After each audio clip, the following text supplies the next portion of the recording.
Halo bagi guru agama Kristen yang sedang mengikuti PPG. Berikut saya berikan kumpulan soal PPG Pendidikan Agama Kristen Profesional Pedagogik. 1. Ketiga oknum Bapa, Anak, dan Roh Kudus tidak terpisah satu dengan yang lain, tetapi sehakikat dan sifat dasar atau watak Allah tidak dapat dipisahkan atau dibagi-bagikan adalah konsep dari A. Keesaan Allah, B. Kekudusan Allah, C. Keilahian Allah, D. Kekuatan Allah, E. Kemahakuasaan Allah. Dan jawabannya adalah A. Keesaan Allah. Yang kedua, doktrin ketritunggalan Allah atau Trinitas sangat penting bagi perkembangan iman Kristen. Hal ini dikarenakan A. Berkaitan dengan kemahakuasaan Allah yang menciptakan langit dan bumi dan segala isinya. B. Berkaitan dengan hubungan Allah sebagai Tritunggal, yakni Allah Bapa, Putra, dan Roh Kudus. C. Berkaitan dengan siapakah Allah yang disembah, bagaimana cara kerjanya, dan bagaimana manusia harus mendekatinya. D. Berkaitan dengan kehidupan umat Kristen yang harus mempercayai kedaulatan Allah sebagai pencipta alam semesta. E. Berkaitan dengan kedudukan Allah Bapa yang lebih tinggi dibandingkan dengan Allah Anak dan Allah Roh Kudus. Dan jawabannya adalah B. Berkaitan dengan hubungan Allah sebagai Tritunggal, yakni Allah Bapa, Putra, dan Roh Kudus. 3. Mengapa dikatakan Allah itu Esa? A. Karena Allah itu hanya satu pribadi yang memiliki roh yang sama. B. Karena Allah itu memiliki 3 oknum dan 3 pribadi yang sama-sama suci. C. Karena ketiga oknum tersebut memiliki satu pribadi yang tidak sama tetapi satu. D. Karena ketiga oknum tersebut sama-sama bersatu dalam satu pribadi dan substansi. E. Karena ketiga oknum tersebut memiliki satu hakikat atau substansi yang tidak saja sama tetapi satu. Dan jawabannya adalah E. Karena ketiga oknum tersebut memiliki satu hakikat atau substansi yang tidak saja sama tetapi satu. 4.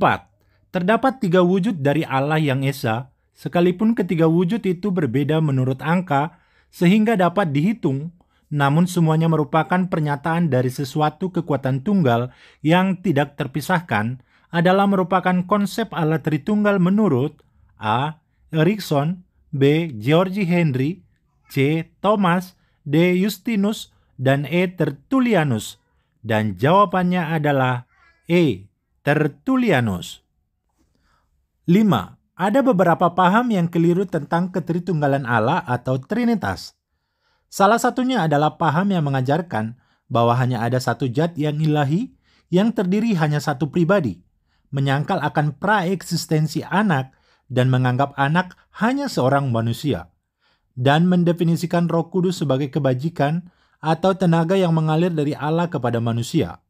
Paham ini dikenal dengan istilah A. Paradoks, B. Monarkianisme, C. Modelisme, D. Sosianianisme, E. Patriapasianisme, dan jawabannya adalah D. Sosianianisme.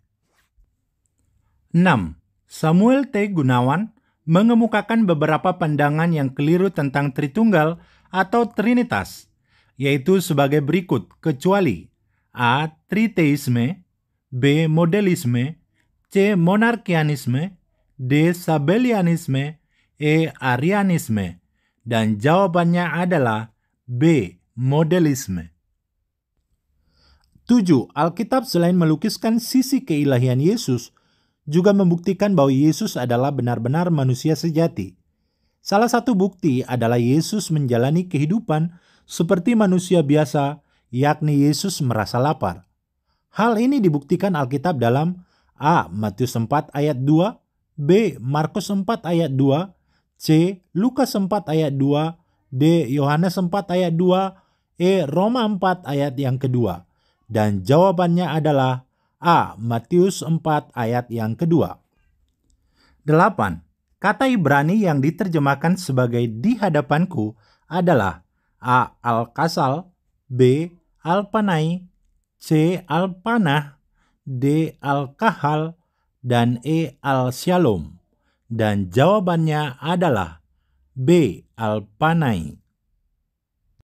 9. Kegiatan berkesinambungan Allah untuk menjadikan segenap peristiwa di bidang fisik, moral, dan mental yang melaksanakan rencana yang telah ditetapkannya dikenal dengan A. Keesaan Allah, B. Penebusan Allah, C. Kekudusan Allah, D. Pemeliharaan Allah, E. Pemulihan Allah. Dan jawabannya adalah D. Pemeliharaan Allah. 10. Roh Kudus juga dilukiskan memiliki sifat-sifat Allah dan dapat melakukan apa yang dilakukan Allah. Misalnya seperti berikut, kecuali A. Menginsapkan manusia akan dosa, B. Memampukan manusia hidup, C. Kebenaran dan penghakiman, D. Melahirkan kembali, dan E. Memberi hidup yang baru. Dan jawabannya adalah B. Memampukan manusia hidup. Sampai ketemu di part 2. Kalau Anda merasa terbantu dengan video ini, jangan lupa subscribe dan bunyikan lonceng video ini. Terima kasih.